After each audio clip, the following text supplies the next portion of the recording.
What's going on, people? Welcome back to the channel. Welcome back to Sai TV. We are live for the midday live, man. And we got a lot to discuss, people, man. So make sure you lot got your popcorn ready. You, man, have got everything ready, your drinks ready for this cooking session, man. You know what I'm saying to you? But let's introduce a guest. And we've got a debut on the channel. We've got Stelios from Tottenham Away TV. Make sure you're following, people, the new Tottenham rep for the midday live. Stelios, how are you, my friend? How are you? Yeah, Saeed, I'm good, my man. You can call me Stel, by the way. I've always the same. Yeah, I've been watching the channel, been watching all you guys on different channels. So it's nice to be invited on. Looking forward to talking football with you guys. And, I'll represent Spurs, but I don't know if everyone's going to be happy with how I do it. But I'll be honest. That's it. So there we go. Yeah. Northside, you might have to change your mic. I don't know if we're getting feedback here. One sec. Can you hear us now? Yo, Northside, can you hear us? Yeah, I can hear.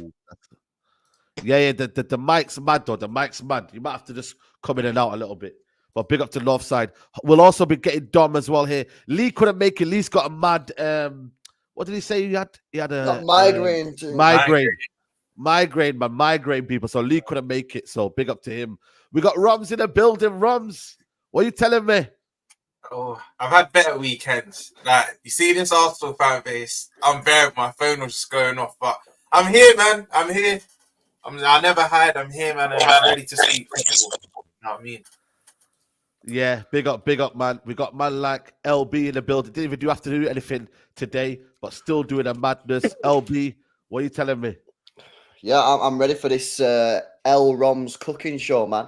He's going to have to hold that on today's show because that was absolutely diabolical from you yesterday, bro.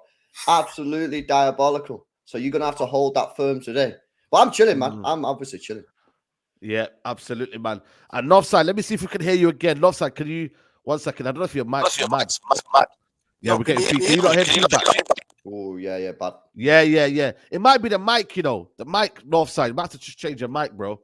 You know what I'm saying? Has he got headphones? If you've got headphones, headphones. Yeah.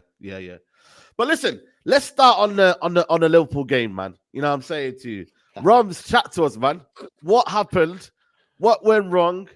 Talk to me, man. Because I can't lie, man. I didn't see that coming, man. Because the way you lot were moving yesterday, wow. Alisson, bro, Van Dijk, it's looking a bit mad right now. I can't lie. What are you saying, though?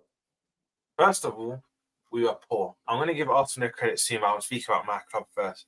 We were absolutely poor because the way we play, we have a natural high line, and the way we play, we have to press. But once you beat that press repeatedly, how Arsenal did, yesterday can happen. And when Alisson saved us a lot this season, especially in one-on-one situations, and even when Havertz went through, saved the one-on-one, goes out to Saka, they go 1-0 up. But we were poor from start to finish. That was our worst performance of the season. I couldn't believe what I was watching. I was incensed. I was surrounded by Arsenal fans that makes it worse while I was watching as well.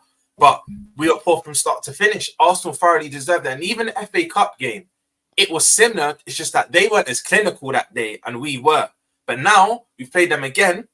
They're the exact same game plan, and they went ahead.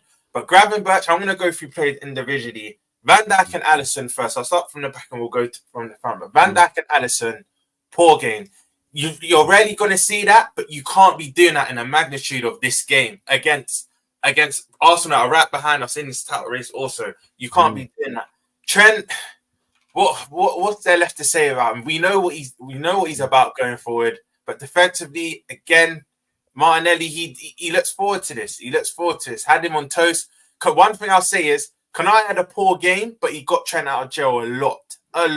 Kanai got out Trent, but even him again, as a partnership, awful. They were cutting through us easily. Joe Gomez, who's been, for me, a top 5 players this season for us, had one of his worst games as well. The back four as a collective, we were all over the place. Ryan Gravenberch, listen, we all know if Szoboszlai was there, he would have started that game. But Gravenberch was poor. Probably his worst game in the Liverpool shirt. He was getting outrun. Players were bypassing him. Silly fouls when he didn't have to. When he had the ball, wasn't imposing himself as he's been doing. Gravenberch was poor.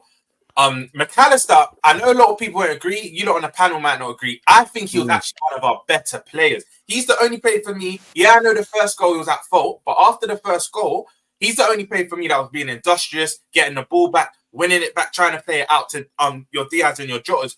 And our front line weren't doing their bit because I think McAllister was starting a lot of things for us. So for me, he was probably our best player.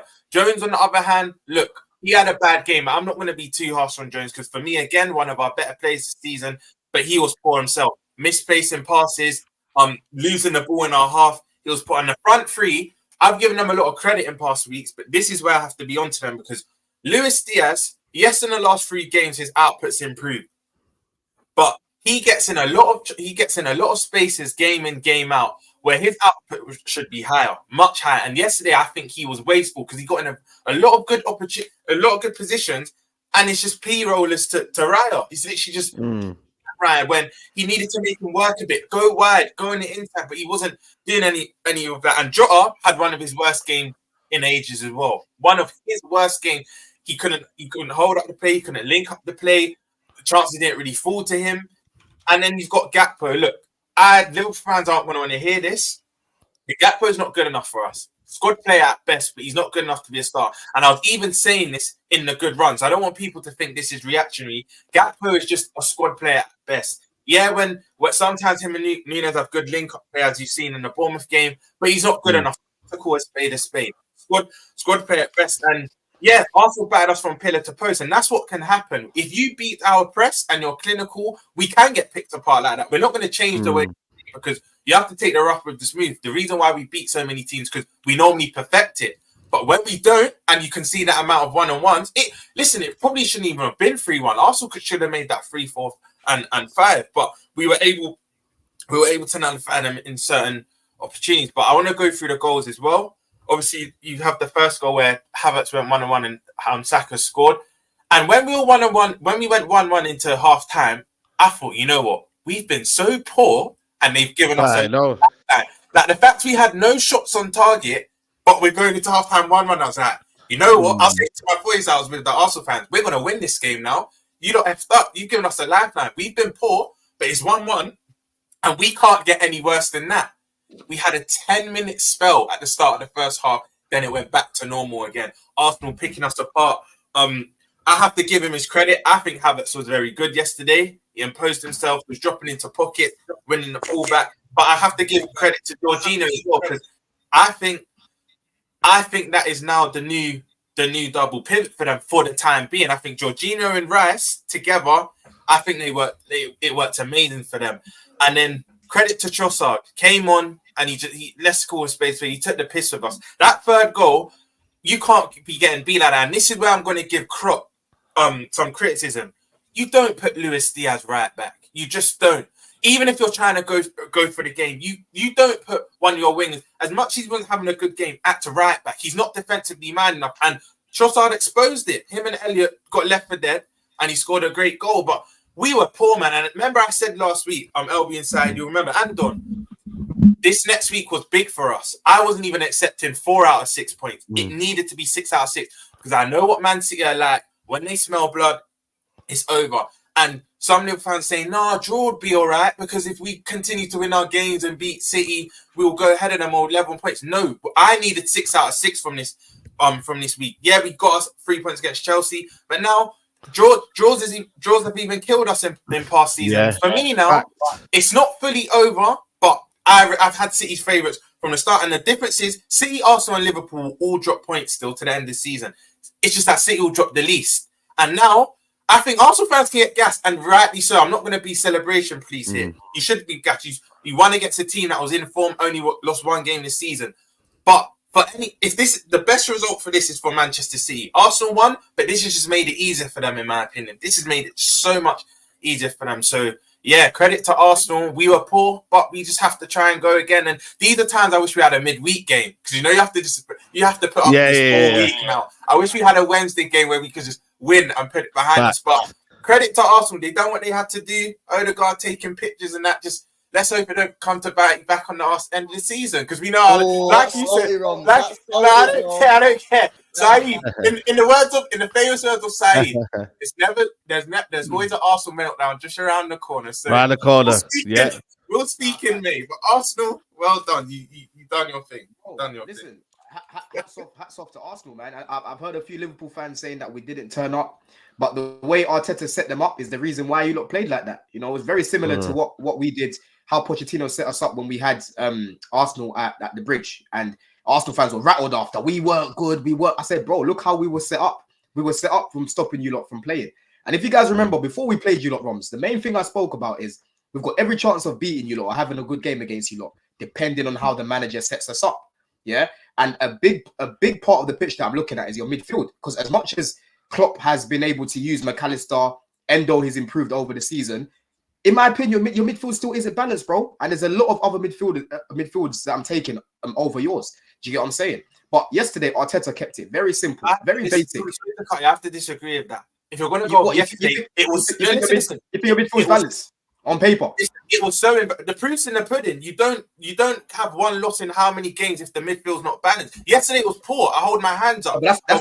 You didn't hear what I said. I said Klopp has been able to use what he's got right now. But what I'm saying is, I'm still taking other teams' midfields over yours because you still haven't got to say it's not balanced is disingenuous, bro. Because bro, after going that run, if our midfield was imbalanced, no, it's improved. But I don't look at Mac as a lone six, bro. As much as he's looking good there for now, I don't think that's sustainable to play him there. Is the point that I'm making, right? And yes, you've been winning games, but the key word here is I don't think that's sustainable. Because one thing I've always said about Liverpool is when you lot come up against a good midfield that is structured well, you're gonna struggle. Yesterday, Jorginho and Rice, you can see that double pivot was very good. Very, very good. Rice allowed Jorginho to do what he was doing, picking up the passes, playing it through the lines. Do you get what I'm saying? Odegaard, he looked better as well in that position, just roaming that space, being that person that's filling in the pockets. Do you know what I'm saying? So you guys really struggled with that. And for me, it's annoying to watch that because we could have done the same sort of thing against you lot. We could have set up the exact same way against you lot in midfield, but we didn't.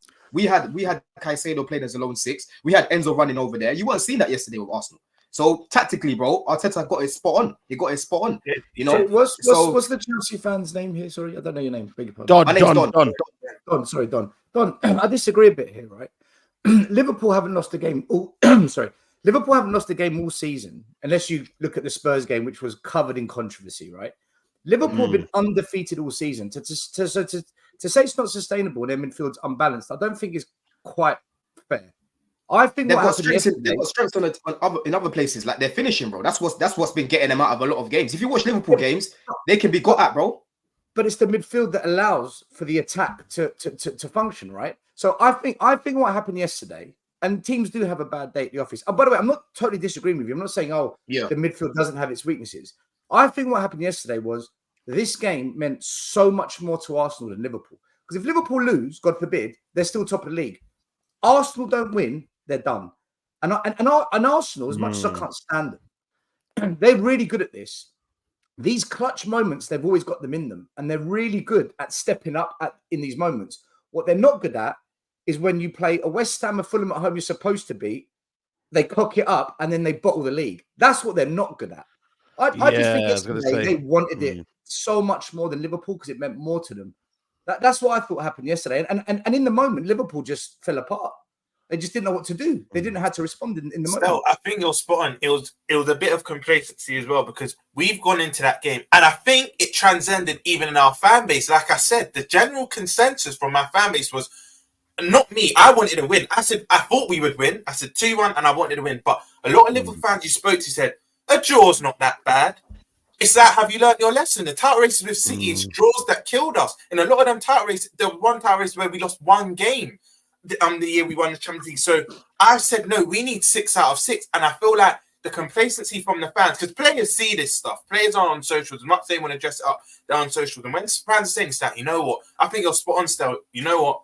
After the game, we'll still be top regardless. They still have to catch up to us. And it's like, no, these are games you have to now win. Because God forbid now, City are going to probably win their 2 games at hand. No certainty, but I think we'll all agree they most likely will. They then go, if they win their 2 games at hand, they now go a point above us. And now that game at Anfield, for me, we have to beat City anyway. But now City can go here and take a draw. Their record's not the best, but if they go to Anfield, they can go, you know what? Let's take a draw. We'll still be above them. This is now a must win for us. And this is why this week, I said last week, even before the Chelsea game, this week we need 6 points out of 6. A draw wouldn't be good enough. But as it stands, we sit top, but we know what that blue shark does. We have to be honest. We know what the blue shark does. One thing I'll say, I'm seeing.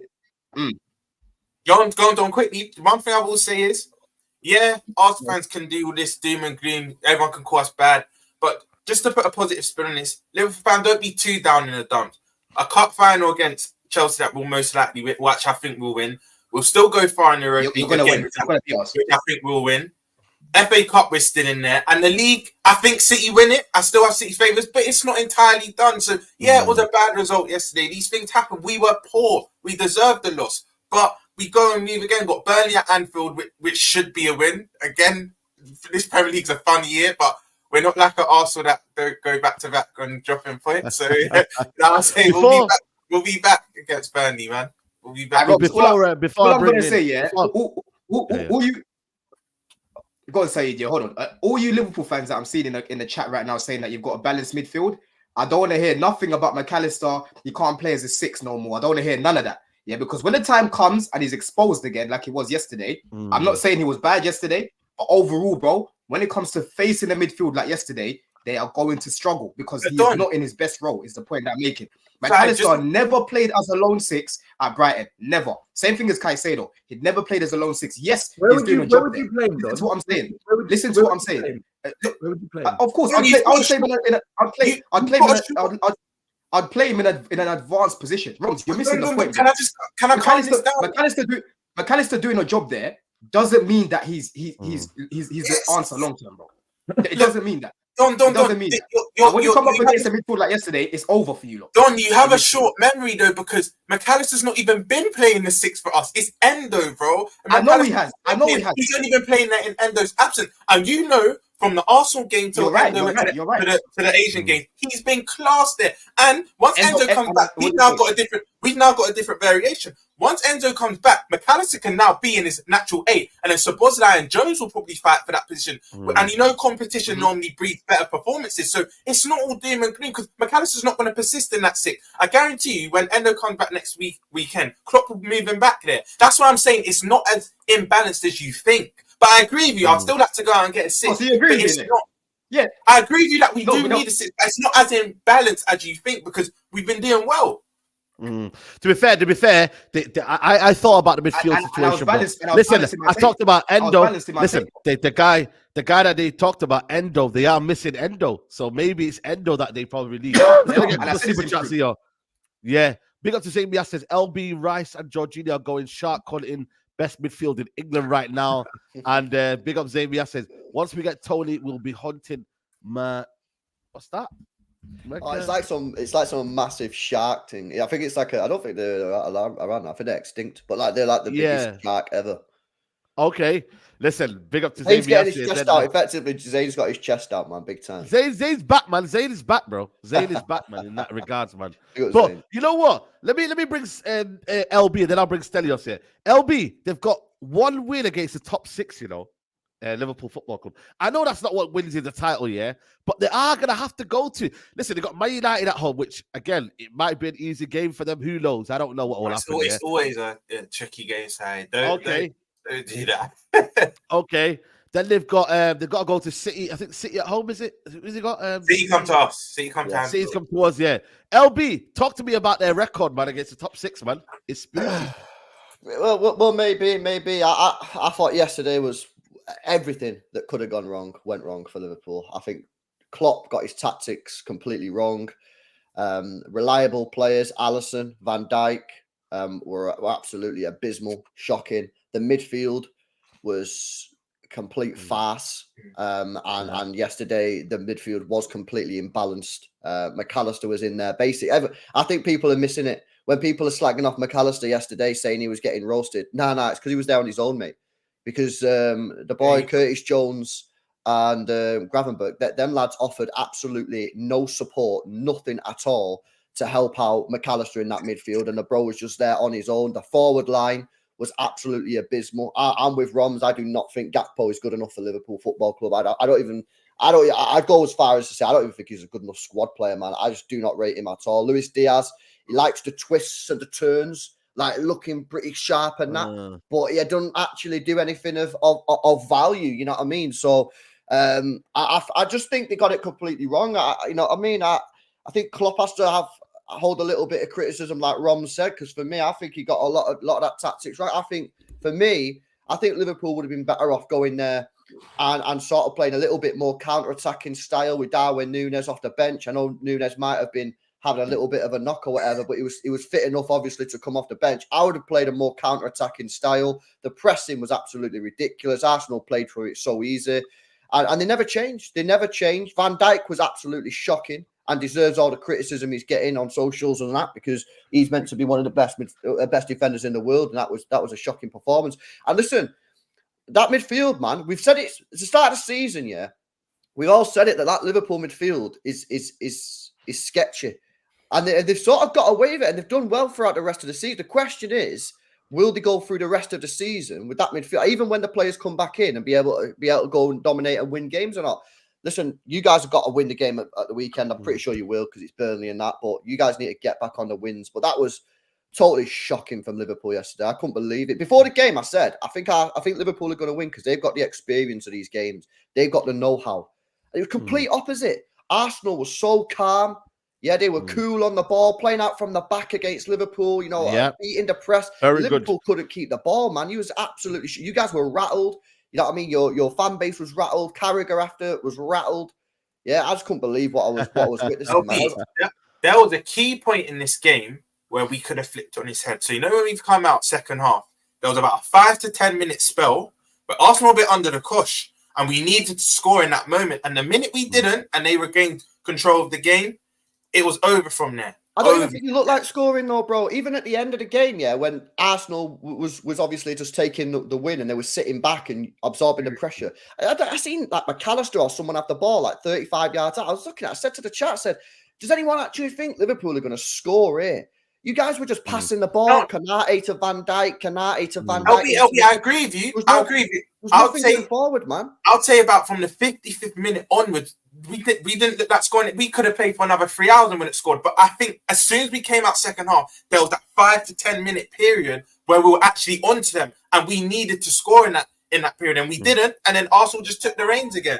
You know what? We do have to give Arsenal their credit. You know what I mean? Big up Northside in the building. Northside, man. What did you enjoy yesterday, man? Yeah, big up Northside, man, the building. What did you enjoy about yesterday? What was different yesterday for you?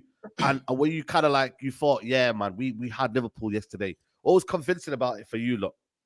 Yo, big up. Love for having me on. Sorry for the technical difficulties. Nah, yeah. On, man. Yesterday, bro, a lot of things about our play style I feel like was improved.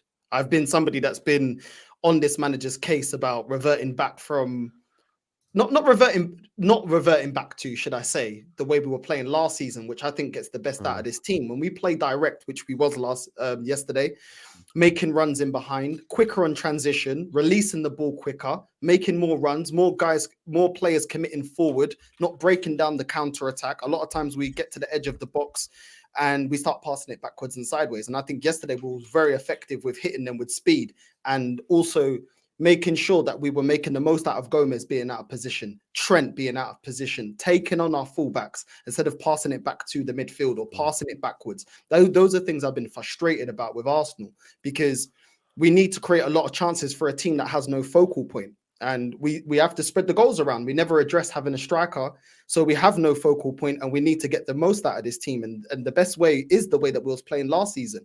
Now, I would have liked to have had a striker, but we didn't go and get one.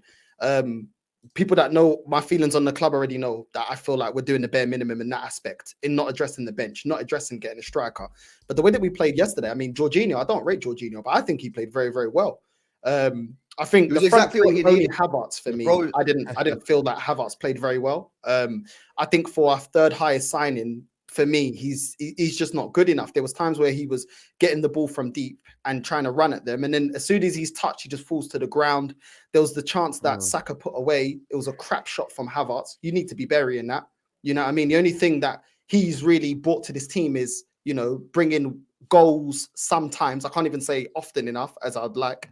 When you're one-on-one with a goalkeeper like that, you have to bury that. And for me, this is why I don't rate him. He's not a great goal scorer. Even in the box, there were times where he was supposed to hold up the ball in the box, and he's going to the ground too easy. The guy's too lightweight, way too lightweight for me. I just don't like. I don't like the way he dribbles. I think even when he's running, he looks like he's running in slow motion.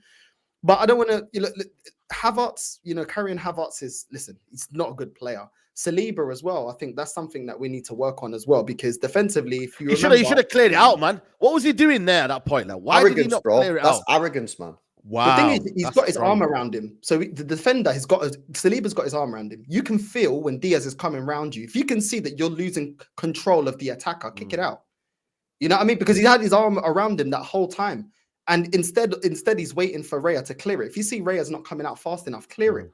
And the thing is, it happened against Nottingham Forest as well. Awani bossing, bullying our centre backs. We need to work on that, because we don't have a Haaland. We don't have players like this that's going to score us. Man said Saliba's on the decline. You know, you lot need to chill about Saliba, man. Yeah, Relax, about man. decline. No, Sad, I've actually got a question, bro. Something you just brought up. You know, do you think it could be short term? I'm not going to say long term, but do you think he's found that form there, as in Jorginho and now Rice? Because let's be honest, that left centre midfield role since Xhaka's gone is kind of up for grabs. You tried Fabio Vieira there, didn't really work. And Smith-Rowe's been in and out with injuries, but I just don't think Arteta rates him, because even when he is available, he's getting the last 10, 20 minutes of games. You've tried Trossard there at certain times, but I think he's best suited probably on that left wing role. But do you think short term it could be Jorginho and now Rice? Because I think they were excellent yesterday. One of the main reasons you won that game, in my opinion. The thing is with Jorginho, yeah, like, listen, one good performance doesn't convince me. When I've seen him for multiple games, bro, he hasn't been convincing enough. Do you know what I mean? So I can give him praise for the performance on the day. But listen, what else can we do? We went in the transfer window and didn't address our weaknesses, which is our bench, the midfield, getting a striker, getting another winger to rotate with Saka. So listen, maybe he has to go with him, because it hasn't worked with Havertz. Havertz in the middle, we're carrying him. Havertz up front, we're carrying him. You know, Fabio Vieira isn't good enough. Lokonga is out on loan, not good enough. So maybe he has to. ESR, bro, he looked like flipping Gordon Ramsay when he came back from injury, bro. Like, the guy had a pot belly. I don't know what was going on with that guy. You know what I mean? So I don't know, bro. Like, at the end of the day, ain't you know really what's mad? convincing, is it? But You know what? Let me ask Stel, from a neutral point of view, obviously you don't want Arsenal to win the league, but who do you think's got the upper hand now? Man City played today. This title race now, when you look at it, is it still Man City's for you? Do you still see Liverpool playing it for Klopp? I always say, man, you got to win it for Klopp. That's the new slogan. I saw your video. You're cheeky. But how you does got to win it for yesterday Klopp. change anything? How does yesterday change anything? Yeah, and this is the thing. Yeah, I can celebrate a win, but ultimately, we still got a light bench. We still don't have a striker. Yeah. We're still taking to the 70th minute, to go ahead. We did it against Nottingham Forest. We did it against Liverpool. You can't sustain that. We went in at half-time 1-1, trying to crawl back against Liverpool. We didn't bury them. We should have been 3-0 up at half-time. We didn't bury our chances. Havertz didn't bury his chance. The cross from Martinelli into Saka, he didn't bury his chance. You're not always going to have these opportunities, missing these opportunities, which we do often, and then get back into the game. I don't think that's a sustainable way of playing football. There's going to be teams that are going to shut up shop. Arsenal never really struggle that much against teams like Liverpool and Tottenham that open up, because if you open up and give us space, we can hurt you. But when you play a low block against us, we get frustrated and we struggle to break down teams. Look at us holding on and get 2-1 against Nottingham Forest. They almost got back into that game. Look at our game against West Ham. Look at our game against Aston Villa. Those are the games that we struggle. And this manager doesn't have a solution. You've got Odegaard that when pressed, he's ineffective. You've got Saka that a lot of times, if you give him no space, he tries to play off Odegaard. But Odegaard can easily be nullified out the game. You've got Martinelli that if he hasn't got space, he's quite ineffective. You've got a striker in Jesus that likes to drop in deep and isn't in the right position to be a gunman in front of goal. You know, and Jesus has had chances. I think it was the last game. He got the ball given to him on a plate by Odegaard in the box. He takes an extra touch and then hits it. Odegaard does it as well. You know, so and we still got Zinchenko as a liability. Winning one game to me doesn't change anything. You know, like when you say about Man United, if you come out to play against Man United, a lot of times you can win a game. There's always there's always like your kryptonite to the way that you play football, and Arsenal's is low blocks, and that is where we become unstuck, and we don't have the answer. That's what I was going to say. Yeah, I was going to say your Achilles heels is the guys that come in and play the low block. But I mean, still, when you judge that and you judge Liverpool and Man City, where's your head at still? Is it still Man City? Where's your title race kind of head at? It's always been Man City. It's just balance, bro. Like, I'm happy with yesterday. I'm not. Listen, this is the thing. Arsenal fans are so emotional. That's what I hate about it. They're so emotional. Like, yesterday was a very good performance. We did what we needed to do. All fans like that, North Side. Our fans are the same. Like, we've got players at our club that I would give them a 4 out of 10. That's if I was to grade them out of 10, I'd give them a 4. But if they have one good game, because our fans have seen something they haven't seen from that player before, oh, brilliant performance. They now make them a 7 out of 10 for like forever. It's like, well, hold on. Do that for 5-6 games in a row, and then we can talk about whether you've progressed. And your fan base will do the same. We all do it because we're just desperate to be happy about something. I looked at that game yesterday, and I just thought Arsenal wanted it more. And you know what? They're a good team at home. They beat Man United. They beat Brighton, who are one of the top 8 clubs now. They beat Man City. They got a draw with Spurs. That could have gone either way. They've now beaten Liverpool. Their best performances in the Champions League are all at home as well. Arsenal are a very good team at home. Like, regardless of whether the style is quite what fans want to see, they're a good team at home. I wasn't surprised they beat Liverpool yesterday. I predicted a draw. I thought it'd be 2-2. Same. But I thought Liverpool would be better than what I saw. But, you know, fair play to Arsenal. I can't stand them. I'll always say that. But for me, this is City's title to lose. You know, no team has ever won 4 in a row. No team has ever won 4 league titles in a row. And if there's one manager that will pop up and do it, it'll be Pep. If anyone does it, it'll be this guy. Everyone said Man United's treble would never be repeated. One guy came along and did it, Pep. So I think it's for Liverpool and Arsenal to do whatever they can to stop City, but I don't know how, because they're winning games. They're on that run. They're looking good. Haaland hasn't even come back yet. You know they're going to cook. So, but Arsenal's still in the same position, bro. We're still in the same position. We're still going with the same front three that bottled it last season. And this is the thing where I can't get too carried away. We were 8 points clear last season with the same, near enough the same squad, and we bottled it because they weren't good enough to sustain it to the end of the season. We've now won against Liverpool. We don't have the 8 points cushion. So why am I going to be more optimistic? It was more for me to be optimistic last season when we had 8 points clear. You know what I mean? But we have not addressed the fact we won yesterday. The 3 things I wanted to be addressed: the play style. Fine, the play style was addressed, but we had the play style last season and we bottled it with the same team. We haven't addressed the bench and we haven't addressed having a striker.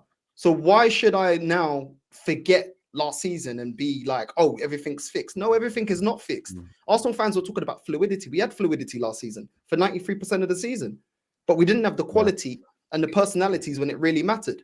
And Arsenal fans don't want to hear it because every time we have a win, oh, just praise, oh, you're negative. No, it's not. I'm not taking anything away from the performance yesterday. I'm glad I was proven wrong. I am an Arsenal fan. I want to be proven wrong. But at the same time, when everything that I wanted to be addressed has not been addressed, eventually it's going to come back to bite us. And everyone's saying, I'll be positive. Well, everyone was positive last season when it was 8 points clear. What did that positivity do for us getting over the line? Yeah, fans. I agree with you, bro. I agree. I listen. You will be in a title race this year again. You will, right? You're there. But I agree with you. I think, in fact, I know you're going to fall short. I've seen this before. For me, City win it. The next best chance is Liverpool do it, only because Klopp. And I've never understood why fans write off Klopp or doubt him. He is a top manager. And he's going to have Salah back at some point as well. So, Do you know what, bro? Back to the question on City in the title race and whatnot. For me, it's as simple as this: 2 reasons why City will win this and Liverpool and Arsenal won't. Like Northside's just alluded to. For me, the main thing is, I know you're saying the bench and the squad whatnot. For me, it's their firepower. That first half against Forest, you could even say the first half against us yesterday. They won because if you look at it, like Northside, if you go through the goals.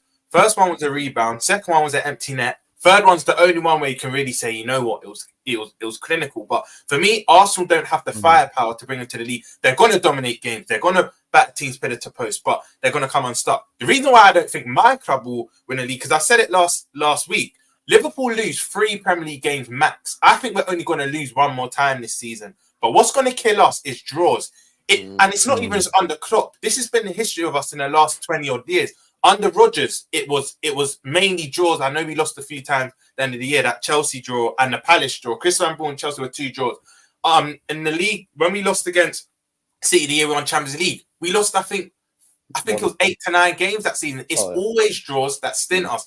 And we're not a team that loses much, but the draws are the reason why I think City win the league, man. Draws are killers, man. People don't rate it. Like the 2 times we've gone close with Roms, Liverpool have lost less games than City in both those times, but they just drawn too many. And when it comes to Arsenal, I agree. I think the reason Arsenal won't win the league is because they don't have an elite level striker. You know what I mean? And that'll cost them points at the end of the day. Like the perfect example is that West Ham game. I'm not saying they should have won the game, but if they have an elite level striker, they at least draw the game against West Ham. You know what I mean? Gabriel Jesus missing 2 open nets with the headers. You know, if that's Haaland, if it's Alvarez, if it's any decent striker, they get out of there with a point. That could be the difference. So listen, I don't think Arsenal will win the league. I think City will win it. I think we've got a better team than both teams. We've got a better manager, and I think we'll win the league. And you know, for me, absolutely, Arsenal striker, man. Yeah, we're gonna move over to Chelsea. Hopefully, Don is gonna be here for the cooking, man, because he has to be here.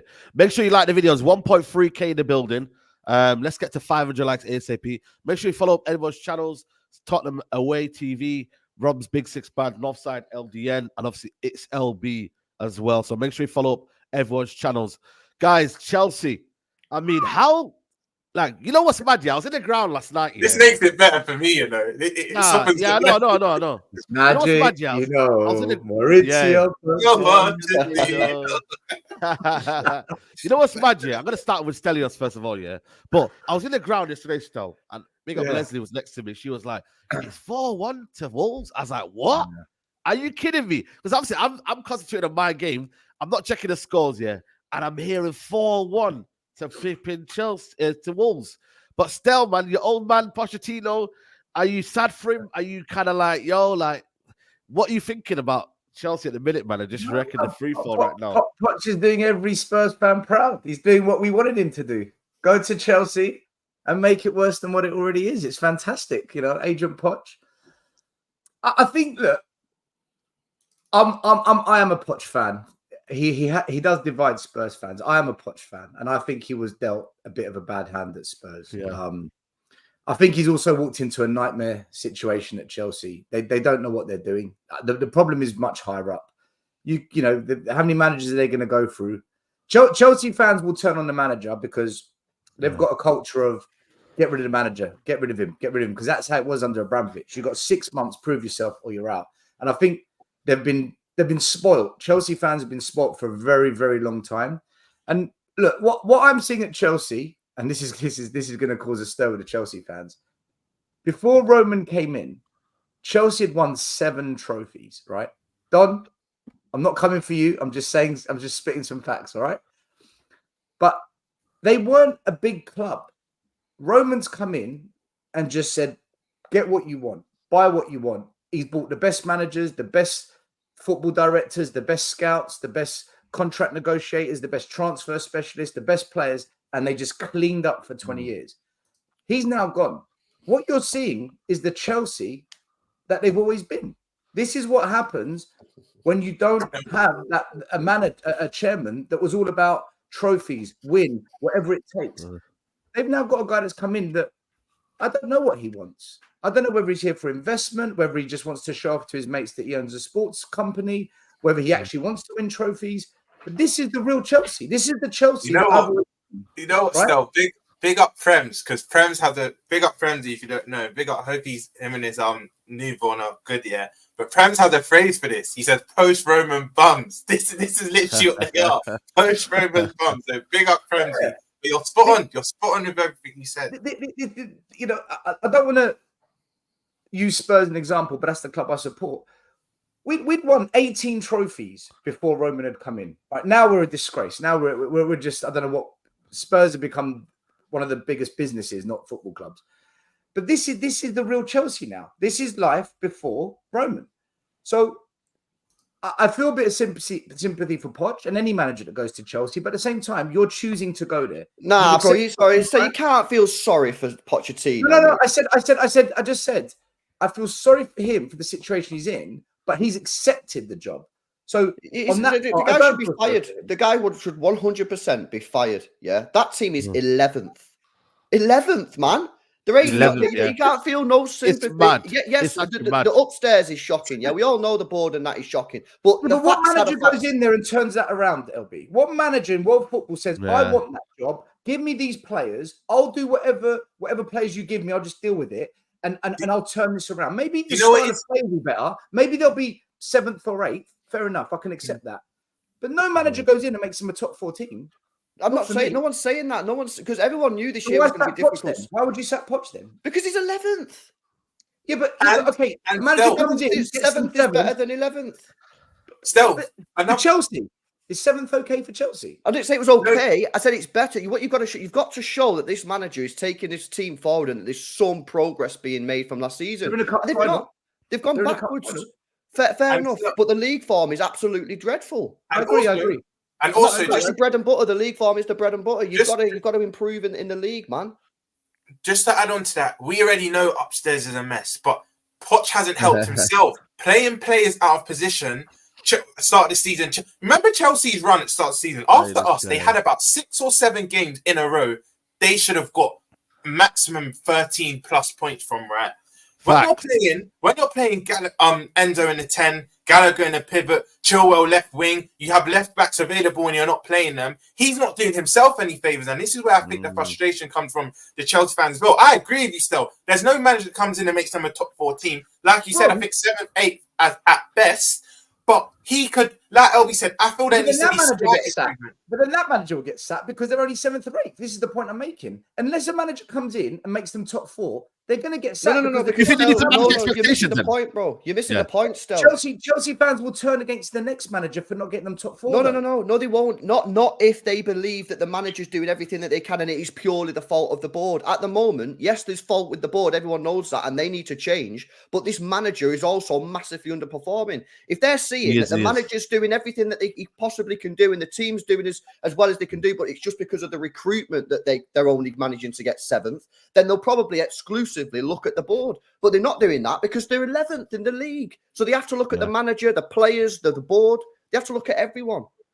Yeah, but I agree, especially taking over from where this manager's leaving them. They'll be able to see, okay, certain players weren't doing it in the previous manager. This manager's getting more. It's more the players because now they've got something to compare it by. It's not like the next manager's taking over from a Chelsea team that was flying and now it's regressed.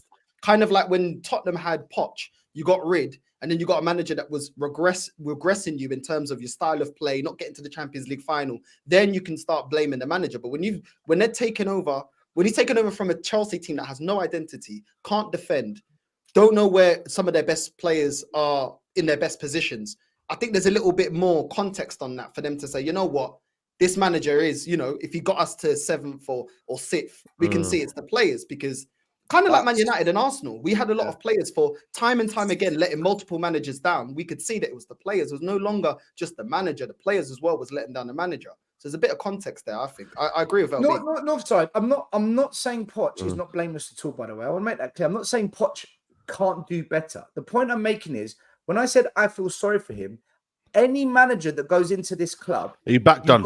You've got the Yeah, weight man. of the Sorry, I Chelsea just changed fans. laptop, man. Sorry, people. Big up. You got the weight of the Chelsea fans that do not have the patience, and you've also got the expectations of the rivals that expect Chelsea to be in that top 6 group. I think any manager that goes into Chelsea under Todd Bowley right now has got one hell of a problem to deal with.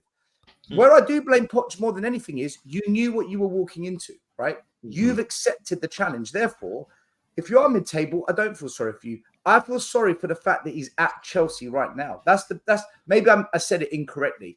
He has done some things wrong. I agree, but I also think he's been dealt a bad hand with. He had a hell of a lot of injuries at the start of the season. I know we don't like to use injuries as an excuse, but he had a hell of a lot. It's the reality. Bro. And there's a lot of players at Chelsea. They're just not good enough, man. They shouldn't be at the club. And Who? Like who?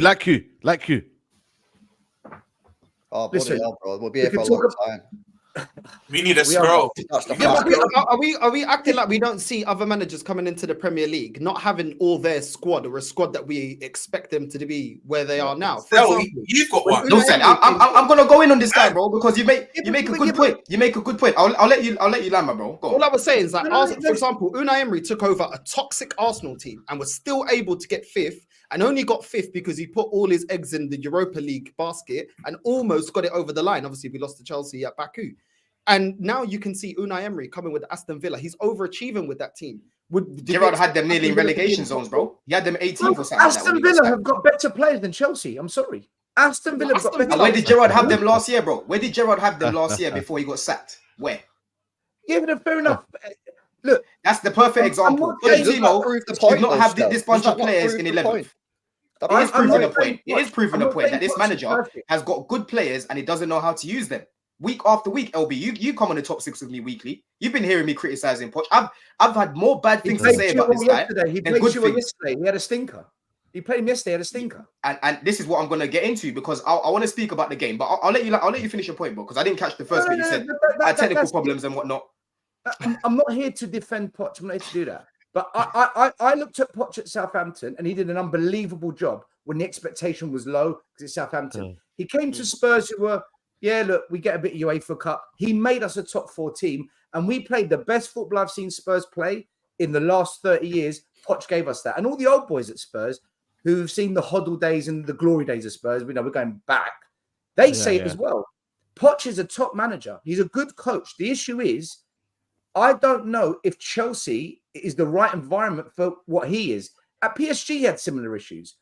Maybe you're just too big of an expectation club and there's problems for this manager to suit you.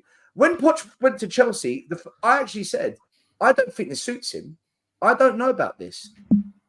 But look, go in on Poch, say what you want. I've got no emotional attachment to the guy. I love what he's doing at your club. Long may it continue. He's a spy. He's a spy, bro. And I said it weeks ago. The guy's a spy, bro. He's a bad manager. The way. And by the way, I said the same thing. I said the same thing about Ten Hag. I don't think Ten Hag's a bad coach either. Right. You're a better man than me, man. Because honestly, bro, this Pochettino guy, has been an absolute clown. Let them know the breaking news. Absolute shit show, yeah. Bro, breaking news, bro. Strike free, bro. No, you're Poch out now. He's finally. Oh yeah, strike free. Strike free, bro. When did he get Poch out? When did he become Poch out? Yesterday. This is what I mean about your fandom. Yesterday. Tell us. This is. And again, there we go. Rivals are gonna start telling us we're impatient. We should just deal with this because if LB was in 11th right now, Pochettino, LB's not having it. If Saeed was in 11th right now, Ten Hag, he's not having it, and he's even further than us right now, and he's not having it. Northside, there Arteta had Northside in 11th. My word, yeah, my word. Even you, Stellos. If Ange had you lot in 11th right now, you are not having it. And I'm sorry, if every single week this guy was coming out and putting out balanced lineups, you know, the in-game management was good, tactically we were looking good, and it was the players week after week letting him down, just best believe I'll be here crashing it on the players. Because I was one of the few Chelsea fans that were saying, in the predicament that we're in right now, Pochettino makes the most sense. And the reason why I said he makes the most sense is because we've got a bunch of young players that need to be developed. Right now, we're not ready to win. We have not got winners in this team like that, really and truly. Do you know what I'm saying? And I agree. Pochettino doesn't take all the blame. It's the owners, the directors, the players for missing multiple chances. And again, like you've said, not being good enough. But they didn't, decide to just turn up at Chelsea one day. They were bought. They were bought into the club by the owners for, bringing in too many young players. But end of the day, like you've already said, Stellos, he knows what he walked into. Starting off the season, wasting everyone's time, playing Ben Chilwell at left wing, playing Enzo in a 10 and pivot, playing Levi Colwill week after week. The guy is getting done by Salah. He's getting done by what's his name? The guy that plays for Tottenham, Kuleveski. Getting done by the guy that plays for Middlesbrough. I don't even know who my man is. Isaiah Jones. Isaiah Jones. Hold on, Stellos. Let you talk. Let me go in on this guy. Let me crash it on this guy. He's a joke, man. Let me crash it on this guy. I heard what you've got to say. I've been waiting. There's no defending. I feel like a proud father. Bro, there's no defending this man. No. It's not about being patient, bro. Listen, you've got to give me something to be patient about. You've got to give me something to be patient about. You've got to give me something to believe in, bro. Right now, I'm going into games. I can't even predict games because the manager is unpredictable, bro. I don't know what he's going to do 1 week. I don't know what he's going to do the other one. One week he finds a good solution. The next week he goes away from it. 1 week he finds a good. 1 week he finds one solution. Like the other day, people will say, "Oh, it was only Preston." Yeah, that was one of the best performances I've seen us play. We played very well and we scored a lot of goals that game. Yeah, people will tell me it's only Preston. Go back and watch that first leg against Middlesbrough when he started Gallagher and he started Palmer in the false nine. We lost that game, and it's only Middlesbrough. And Middlesbrough are mid-table in the championship. Bro. Yeah, this man yesterday, cool. The lineup, I was happy with the back four because it was balanced. If it was up to me, Ben Chilwell doesn't start, but there's no other options there. He had to play him there, right? Gusto at right back, I was happy with that. The centre backs, they're slow, but we should have had more than enough. The midfield, I was happy with, barring Conor Gallagher. And the main reason why Conor Gallagher wasn't happy with him, he does not link anything between the midfield and the attack. The guy gets on the ball, he plays like he's wearing size 14 football boots and they're too big for him. He slips everywhere. Doesn't know how to slip in he breaks down constant attacks. You had Carney who came on against Romsey's team last game, came on and got an assist for Nkuku. Yeah, looking like someone that can actually play in that role, looking like someone that knows how to turn in between the lines and get in the pockets and actually look to play with the attackers. Gallagher doesn't play like that, bro. He's not that guy. But we've got Pochettino trying to turn him into a Brazilian maestro all of a sudden. He's trying to turn him into Iniesta. You're not going to get that out of him. We know what Gallagher is. He's a hard-working midfielder that's going to help you win the ball back. But on the ball, there is Nkuku. On the ball, trash. On the ball, trash. There was Nkuku that could have played there. Yeah? There was Nkuku that could have played in that 10 yesterday. Could have started Jackson. Jackson hardly even played for Senegal, bro. The guy was on the bench more time. Why are you keeping him on the bench? For what? Bring him back into the lineup, bro. We play better with him. As much as people want to grill Jackson, we play better with him, right? You could have started Palmer in that 10. Palmer yesterday, playing on the right-hand side. He kept dropping into the midfield and creating because Gallagher couldn't do his job. He could not do his job. He kept doing his job for him, right? He's watching that the whole game. Guess what this manager does? I'm going to take off Caicedo and put Gallagher in the pivot and let Enzo just run about scot-free. I call that midfield Pochettino's island because what's his name? Caicedo is deserted on that island. He's deserted week after week after week after week. I'm seeing Enzo running away. And that's an instruction from Poch. That is an instruction from Pochettino because last season I was not seeing Enzo running away like this. I am not seeing Enzo running away like this. Let me hold you accountable on that one. Big up. First of all, do that. Strasbourg said Poch was absolutely horrific at PSG. I watch all their games and he's the worst manager I've seen in Paris. Guy doesn't know what he's doing. Big up to everyone here, by the way. Make sure you get the likes up, yeah. I'm sorry, yeah, we can't put everything on Pochettino with the players, though. Enzo Fernandez has to do better, though. Enzo Fernandez, with the hype that is coming, has to do more than what he's showing for. Yeah, it can be the system, but he has to be more effective in games. He has to be more. This is where you're overrating him though, Saeed. Because me and Roms had this conversation yesterday, right? We only paid the amount that we did because they didn't want to sell him in January. We had to pay above the release clause to get him. Enzo Fernandez was worth about 50 million before we signed him. Barely anyone even watched him at Benfica. Probably only. But he's not even doing 50 million stuff though. He's not even doing 40 million stuff. He's looking average right now. What I'm saying is you're overrating him to be this world-class player that could just come into any system. I'm not overrating him though. I want to see consistency. Is it bare minimum, guys? You're not gonna. Saeed, this is what I'm saying to you, bro. You're judging him as a player that is not at that level yet, bro. He's really not. This is not like you're bringing in I heard your family's talking about Fabregas regen. It's not me as well. Bro, of course you're gonna get. Hold on, Saeed.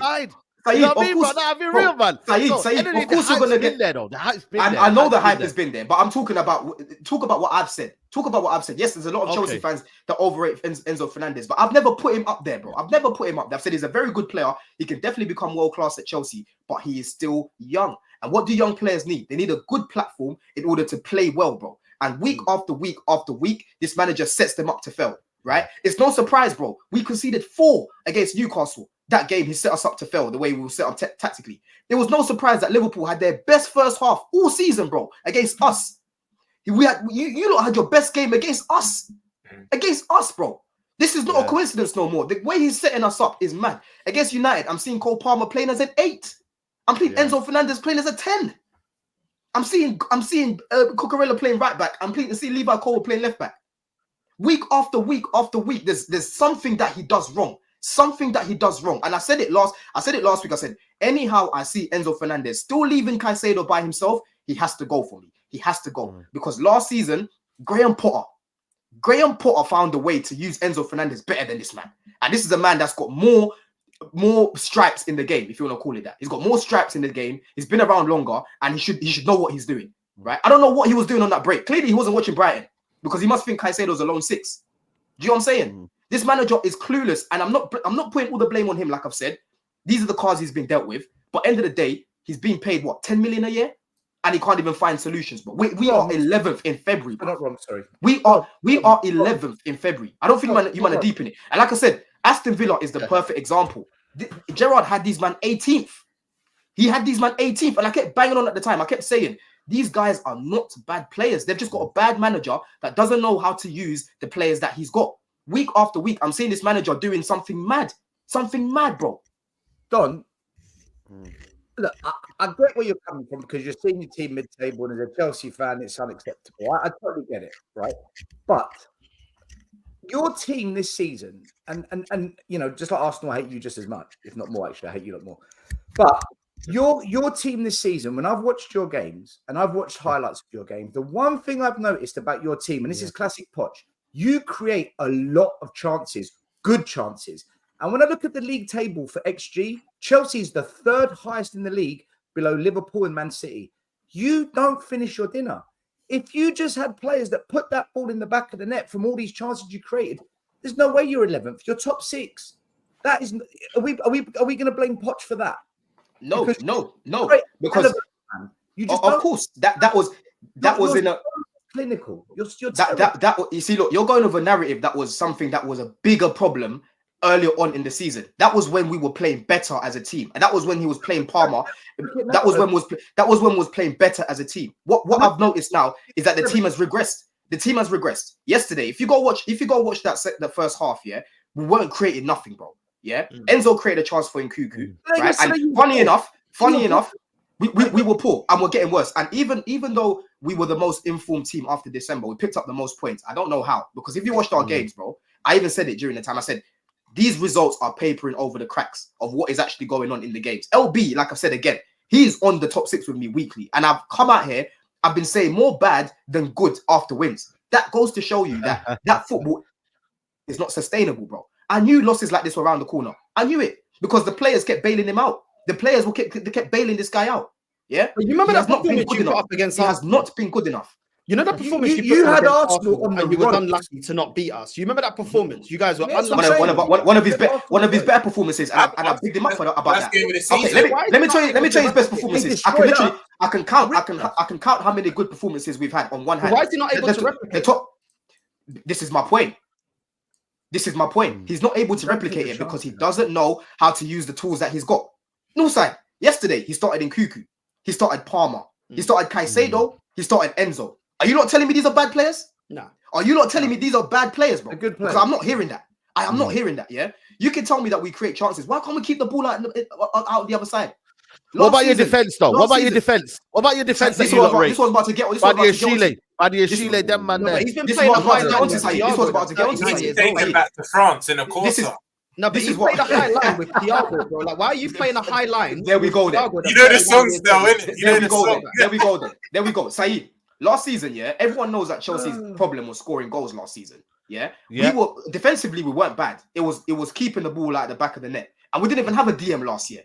This guy's got one of the best midfield you can put on paper right now, and say, listen, use them correctly. And he's got Caicedo. I know they call him the octopus, yeah, but the guy does not have 8 legs.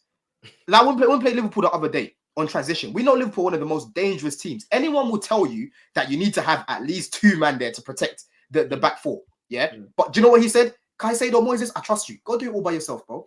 Go do it all by yourself, and let everyone just run at him. And the thing is, he'll just sit there watching it. He doesn't change it, bro. He sits there watching. He's exactly like Graham Potter. He does not change it. He doesn't even stand up. We needed 2 goals. The brother brings on centre backs. He brought on Alfie. What's Alfie supposed to do? Alfie Gilchrist, whatever his name Chelsea, is. Man. Proper Chelsea. What is he supposed to do? Chelsea, man. He needs to show the passion. He needs to tell you what proper Chelsea. We are a mess. Like I've said this a million times. We have technical players, and he's got us trying to play like Liverpool. When we tried to go bar for bar with Liverpool, we got smoked because we have not got the players to do it. We haven't. He's got these man. He's trying to build his team around Gallagher, bro. Gallagher, that should tell you everything that you need to know about the man. Before you go, Sefati says if Poch loses against Liverpool, he should be thrown out of the country at full time. Big up the panel. Listen, we're losing that game, bro. We're losing that game. Who comes in now? Who do you want to take over now? Who do you want? I'm taking you, bro. You and Stilo. Is it Stilo? Is it Stilo? How you say your name? Sorry. Stilo. I'm taking you and Stilo, bro. I'm taking you, man, together. You man can do a better job than this clown. Because everyone here can see, the fuckeries that he's been on. And he does not change it, bro. It doesn't change it, bro. Doesn't. And I was lenient. The only reason why I wasn't Poch out, people saying, "Oh, Don, why are you being lenient with the guy?" I said, "Bro, the guy's had bare injuries." Like you said earlier, Stelos. I said the guy's had bare injuries. I at least want to see him with some key players coming back. In Kuku yesterday, he comes back. The guy was a hologram, bro, because he's getting nothing created for him. Nothing whatsoever. And I've got to look at the manager. I've got to look at the manager. The team is not playing well. Don, can I ask you a question then, right? Is it maybe not a case where, look, you're not going to get top 4 whatever happens this season. It's not happening. Yeah, it's done. So based on that, is it not worth just saying, look, there's 3-4 months of the season left. Let's see it out with Poch. Let's see where it does end up. You're not going to get relegated. And then if it's still like it is now, bring in a new manager. Because if you do it now, do you honestly think there's going to be any difference? Or you might get a little bit of a manager bounce. But is it not worth just letting him have the season? Because I think a lot of clubs are guilty of not giving managers that season. Or is it, no, he's got to go now. You've made up your mind. He's got to go, man. Listen, last season for me, the breaking point, bro, yeah. Give it Giggsy to the end of the season. I don't want to see no Frank Lampard again, but hey, Stelios, I'll be real with you, bro. The breaking point last season for me with Potter was when we lost to Southampton. That was the breaking point for me because Southampton at the time were bottom of the league. I heard that, Roms. After they beat us, yeah, and Stelios, after they beat us last season, Southampton, they were still bottom of the league after they beat us, and we know how poor they were last season, right? I get the exact same feeling now as what I got last year when we lost to Southampton. I am done with the guy, and he's probably not going to get sacked, but that's not going to change my opinion right now. It's going to take a lot for me to say, do you know what? Give him another opportunity, yeah? Because I thought by now he'd fix up. We are now in February, my bro. We are now in February. LB was getting on to me early on. How can you still want this guy? How can you still? You know, they sacked Potter in April though. They sacked Potter in April. They didn't sack him in February. So I know. But this guy, bro, dare I say it? If we had Graham Potter, we would look a lot better than what we are this season. I'll be real with you. If we had Graham, no. Do you know why? Do you know why I'm saying that? Do you know why I'm saying that, Saeed? As much as I wanted him out, do you know why I'm saying that? Yeah. Last season, Graham Potter had a big problem dealing with the big squad that he had of players that didn't want to be there no more. These men want to be at the club, but they're just not being used correctly. They're not being coached correctly. Graham Potter was just he was a pussy like Poch. Who's a better manager? Who's a better manager, Graham Potter or Pochettino? Bro, from what I've seen from both of them, from what I've seen from both of them, I'm sorry, bro. I was seeing better football with Potter. I'll be real with you. I was seeing better football with Potter. I'm not doing any revisionism. Remember the front line in St James Park? I know you remember that game. Yeah, Broja, Mount, and Gallagher, bro. Yeah, you were disgusted too. I was. And the first half of the season, Graham Potter had about 1 million injuries, and we had to depend on C team players. I was defending it. I said, as of January onwards, with the new signings coming in and the guys coming back from injury, he should do better. But again, he couldn't find constant solutions. Every week he was chopping and changing, right? But what I can say is, looking at these players that we've got right now and how he was at Brighton, I think he'll do a better job than Poch with these players. Poch doesn't know how to work with technical players, bro. He wants to do rock star football, you know, gun-ho football. Play at 100 miles per hour football when we've got guys that want to play some tick-a-tacker and keep the ball moving and build patterns like that and play close to each other. Our team are not close together. They are far apart, bro. You need there's no cohesion. All of this talk about, wait to see where it's going. What do you mean where it's going? Where's it going? They're 11th. Where are they going?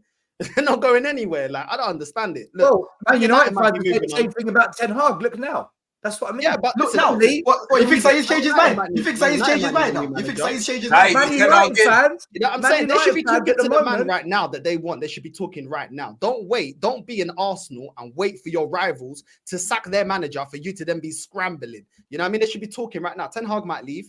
God willing, Arteta, well, I want him out if he doesn't win the league. I want him out. I kind of already want him out anyway because I know we're not going to win it. I want him out today, but that's besides the point. Just be proactive now. Your ownership needs to be proactive now. Go and talk to the man now. You know what I mean? Get rid of this guy because you're not going to get relegated. You ain't winning the league. You ain't doing nothing. So you might as well get rid of him. We'll hold on to see where they're going to be. Where? Huh? Yeah, they got a replay on Wednesday. They'll probably get knocked out to Villa. They're playing Aston Villa. But the Carabao Cup is what it is. Carabao Cup. It's the Carabao Cup. At Villa's ground. Carabao Cup. This is what I say, Don. This is what I say, Don. Don't get rid of him now. Get rid of him from about the 1st of March. Keep him in for the cup final. You know what I mean? And then you could get rid of him. One of the big things, just to make a last point, yeah. One of the big things that I've spoken about. One of the big things I've spoken about with this manager throughout, yeah. And Stelos, bro, I've been bigging up your guy Ange, yeah, because Ange, to me, he comes across as very competent and he's a brave manager, right? He's not going to drop his principles. Pochettino, week after week, talking about, oh, we need height in this team, but then consistently playing with Levi Colwill, who was getting cooked week after week. Michael Carrick literally said that was our game plan to target that side. Yeah, he had a guy in Maatsen who can build how he wants his defenders to build from the back, because Maatsen on the ball is very techie, and going forward he can do a better job than Levi Colwill. Defensively, he's smaller, yes, but he knows how to play that role. What does he do? What does he do? What does he? What does he do? Hold on, bro. What does he do? He decides to keep persisting with my man. He sends out Maatsen on loan. Hey, look, surprise, surprise. He's out there flourishing. They're loving him. They're loving him over there. I don't care if it's Bundesliga. I've got eyes. I can see that he's doing his job there properly, and he would have done the same at Chelsea. No. He decides to start him. He decides to start him against Palace. He decides to start him against Palace at right wing. He decides to start him against Palace at right wing. He brings him on at Brighton when we had 10 men. Guess who got sent off? His puppy Gallagher got sent off. Yeah. He brings on Maatsen. Don't say puppy. You call him XL Gallagher. What? He's an XL bully, and he's putting down, bro. You called it Side, I'm gonna get you the clip. There's a clip. There's a clip. I did say we'll go XL bully Gallagher off the ball, because he's an XL bully off the ball. He'll hunt man down. But listen, Celos. This guy, Maatsen, Gallagher got sent off against Brighton. He brings on Maatsen at right back. But bearing in mind he's a left back. Maatsen shut down Mitoma. Next game, he doesn't start again. Right? This guy is not brave. He's too. I don't know if he's talking to Levi like, oh, Levi, I promise you game time in the summer. So to the detriment of the team, I'm going to play you regardless. Oh, Ben Chilwell, you are the vice captain. Because Reece James is injured, you have to play. So I'm going to play you out of position and leave Mudryk on the bench. Yeah, week after week. I leave an actual winger on the bench week after week.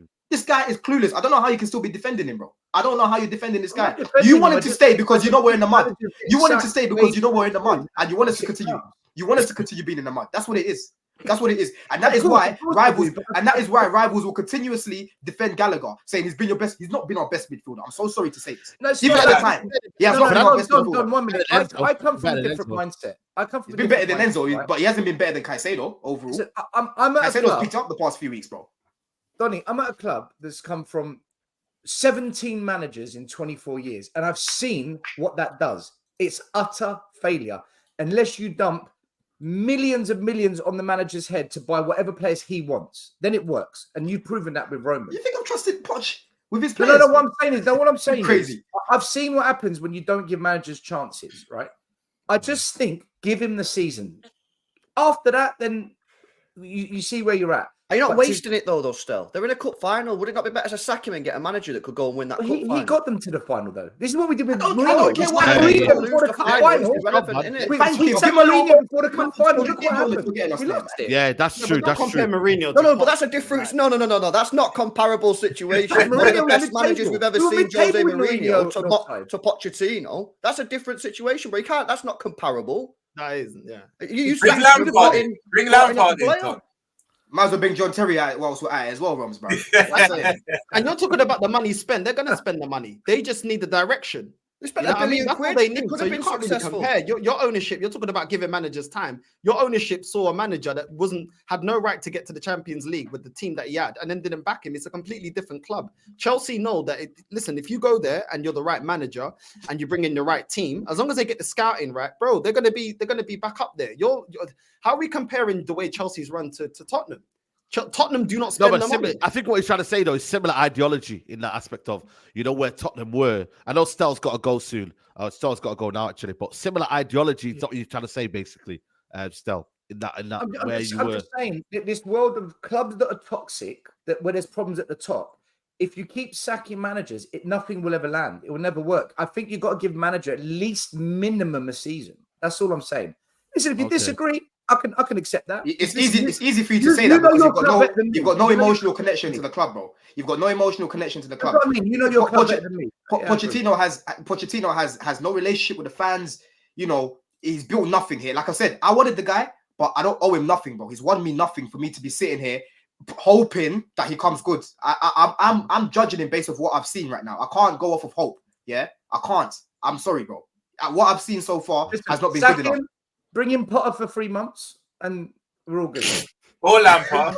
No, I want Lampard. I want Lampard. I don't know who we're going to bring in, but it needs to be Swift. Yeah, Big up, Make sure man, you big up, follow. bro. Make sure you follow Tottenham fan away, man. Make sure you follow them up, man. And like I said, Stel will be regular on here.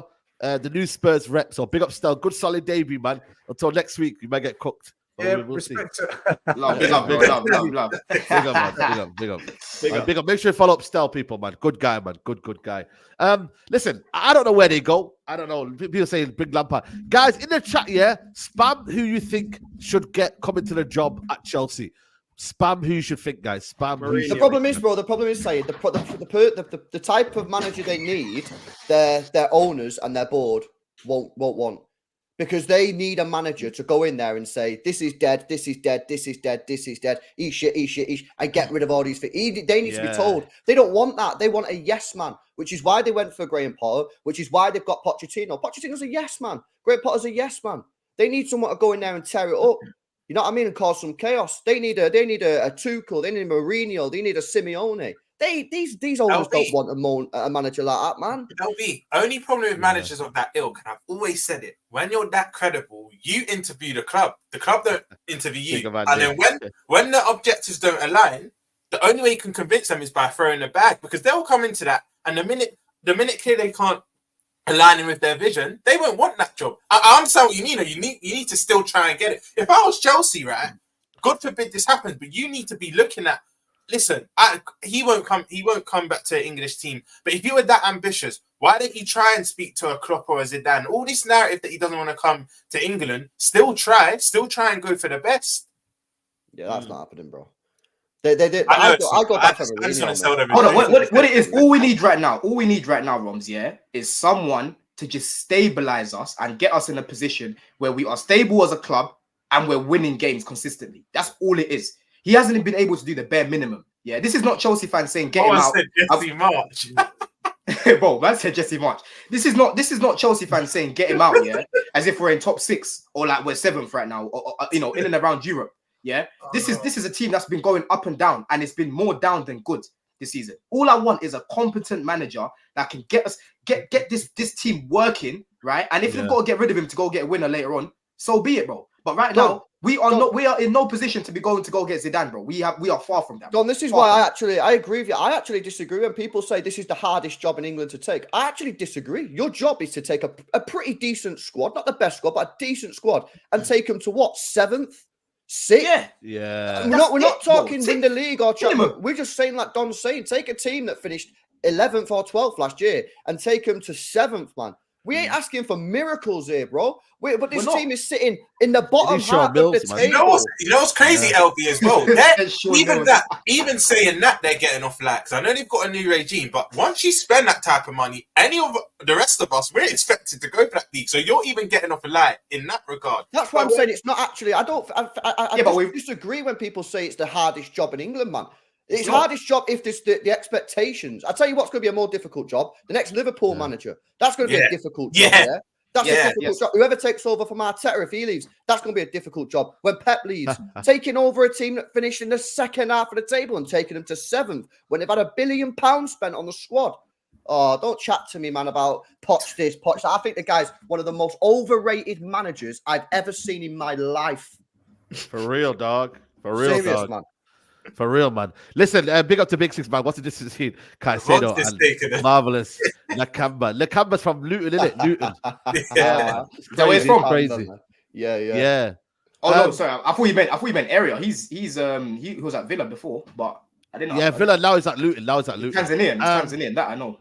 Yeah. Before we wrap up, man, United won, easy win yesterday. Tottenham bottled their game as well.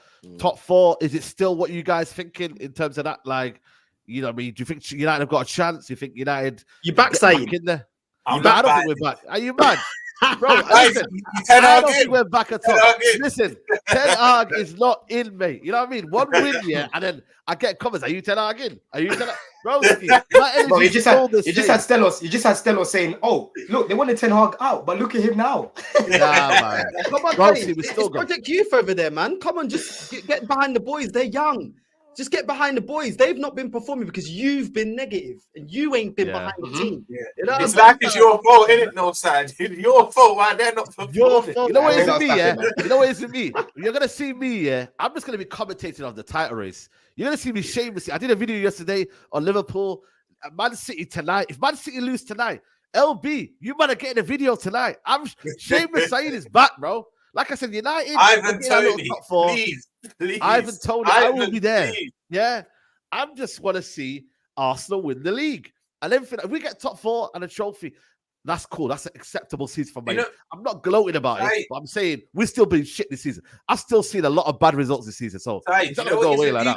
You're consistently inconsistent at. You win That's what I'm probably your saying. next game, then you'll lose another 2. Like United, just say you'll probably finish between 5th and 7th. But I think the top 4 is how it is now. I think it will stay. Wait, Spurs are above Villa, innit? Spurs are still 4th. I think. I'll show you. I'll show you now. Villa are 4th, bro. Villa 4th. Cool. I think Villa are Spurs 4th, replace Villa, and I think that's the top 4. I think the top 4. What about if Villa beat United though this weekend? That's going to be huge, man. That'll be a tasty game. That. Where Villa is it? got midweek game. Villa got midweek Villa. game. Oh, it's at Villa Park, innit? Villa There you got go. There midweek it game is, as right well. there. There you go. There you go, right there, bro. Right there. I think that's how it finishes, man. That's what I think as well. Oh, Yeah, exactly that trophy. Yeah. No, You know what? It could Look how be. I think fucking it'll gassed be, this you know. guy gets. I generally, I don't think, for me, yeah, we've still got tricky games in April. We've still got I think Luton, every single game for Man United is a tricky game. I don't care what anybody says. Every single game. We got Aston Villa, then Luton back-to-back aways. Luton is no easy game, you know. So I think for me, I don't know. I look at it in terms of we've done a lot. We have to win. I think Eric Ten Hag said we've got every game's a final. And that's true. Every game is a final because you then have to make sure you win and everyone else drop points. Are Tottenham going to drop massively? That will be the biggest history of the Tottenham if they bottle this top 4 to a Man United team that has been shit this season. And if a Villa, it depends on their Conference League. Will they take that seriously? Would Unai Emery favoritize that one in terms of, you know, obviously he's got to take one or the other because, you know, they want to win the trophies, isn't it? So we'll see, man. But Newcastle, listen, I think they're still far behind, man. They're in trouble stuff. Yeah, big issue. They're out. They're out. But I disagree on the point about Villa having to take one of the two competitions. Oh wait, you think so? Yo. Am I lagging here? Something like no, it's back outside. He's back now. Oh yeah. All right. Yeah, you're back. Yeah, no, I was saying I disagree. I think Villa can compete for the Conference League and the top 4. I think they've got a better squad than a lot of people make out. You know, I really think they've got a shout. You've been saying this, to be fair. You have been saying this for a while now. You actually check out the team. They've got a solid team, man. I think people sleep on them. To be fair, they have, you know. Team. And it's not even just a big squad, LB. It's a quality within their squad as well. They got quality players, man. Yeah, facts, man. Facts. I think it's them and Spurs for that 4th place. I think it'll go down to them. I think everyone else, like your Brightons, your Newcastle United, I feel like they're too inconsistent. But I think it'll be Villa and Spurs for that 4th spot. It was you know what? It was a bit of a shame that West Ham got all these injuries, man, because they was cooking up. They was cooking. But they still can, man. They still can. It's still a long season, man. It's still a long season. So who knows, man? Who knows? Big up to Spurs have a nasty April, so United have a chance, but your goal difference gives me hope. Yeah, exactly. -1, man. That's a lot, man. It's like a point, basically. You're losing but out. You're still in minus after the 3-0. I don't look that far. -1. That's still crazy. -1, bro. Yeah, we're -1. I think Tottenham have got a 14. So that's crazy, bro. Like, it's a lot to take in, man. They concede a lot of goals, man, and they're struggling to defend from set pieces. And I still feel like Richarlison's doing very, very well. I didn't expect that from Richarlison because I never looked at him as a gunman, but I think his goals will dry up, bro. I think that gamble not replacing Monts, listen. Listen. Monts loves him from North Side. Love Richarlison. I think Johnson's an no absolute wonder. bum. An absolute bum. I don't see nothing about that guy. They overpaid. I think Werner's another bum, but luckily he's only on loan. But yeah, man, I don't feel like Tottenham have really, bro. They're gonna drop off. They're definitely gonna drop off, bro. That Romero as well. There's too many things that can go wrong. You know what I mean? Richarlison dropping goals, like not scoring his goals. Romero, this guy, we know how he can be, bro. He's rash. You know what I mean? Yeah. And they don't have the depth as well. You know, they did well getting into the January transfer window, but I just feel like at the crunch end of the season, bro, they're going to capitulate. Even the amount of goals they conceded, they beat Brentford, but it's like, bro, they almost lost that. Facts. It's like, come on, bro. Like, that's going to catch up. I'm not too convinced. I think Villa, I agree with LB. I think Villa got more players that of more quality and depth.